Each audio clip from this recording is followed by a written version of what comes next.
Hello students, welcome to my YouTube channel. Please like, share and subscribe my YouTube channel and press the bell icon to get the latest notification of my upcoming lectures. Hello students, I am going to present a very important topic. What is the difference between NDFA and DFA? So first difference is only one next stage is possible for one particular input symbol.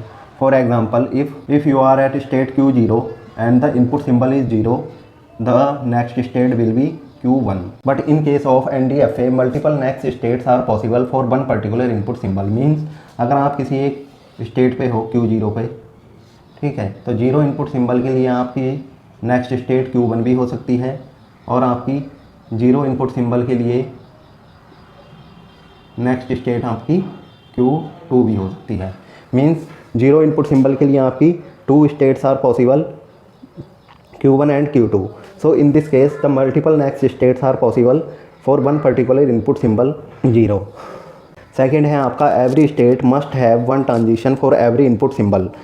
For example अगर input symbol आपका 0 और 1 है और state है आपकी Q0 and Q1, तो Q0 state से 0 के लिए भी एक ट्रांजेक्शन होगा और 1 के लिए भी. ऐसे ही Q1 पे भी आपका 0 और 1 के लिए जो है एक एक ट्रांजेक्शन होगा. मीन्स हर एक स्टेट पे हर एक इनपुट सिंबल के लिए एक ट्रांजेक्शन आपका जो है वो नेसेसरी है. The second difference is every state may और may not have one transition for every input symbol. Means अगर आपके पास स्टेट Q0 और Q1 है और इनपुट सिंबल आपके पास जो है इनपुट सिंबल 0 और 1 है, ठीक है, तो Q0 पे आपका 0 पे कोई ट्रांजेक्शन हो सकता है और 1 पे आपका जो है कोई ट्रांजेक्शन हो भी सकता है और नहीं भी हो सकता, ठीक है.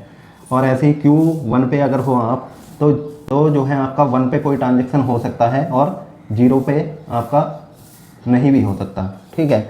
मींस आपका जो है हर एक इनपुट सिंबल के लिए ट्रांजेक्शन हो भी सकता है और नहीं भी हो सकता.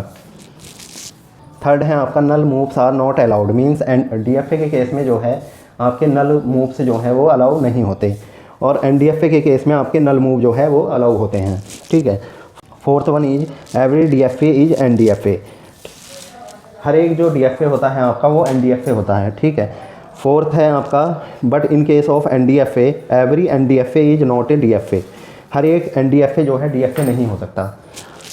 फिफ्थ है आपका we can not convert DFA into NDFA. आप DFA को NDFA में कन्वर्ट नहीं कर सकते बट हम NDFA को DFA में कन्वर्ट कर सकते हैं. इन case of DFA the transition function Q into sigma into Q. Means Q is the current state, sigma is the current input symbol and Q is the next state. In case of DFA अगर आपके पास कोई current state है और current input symbol है तो एक ही next state जो है आपकी होगी. In case of NDFA the transition function Q into sigma into 2 की power Q, where Q is the current state, sigma is the current input symbol and 2 की power Q is the next state. Here 2 की power Q means multiple next state are possible. These are the very important points related to DFA and NDFA. So this is the basic difference between NDFA and DFA. Thanks for watching my video. Thank you.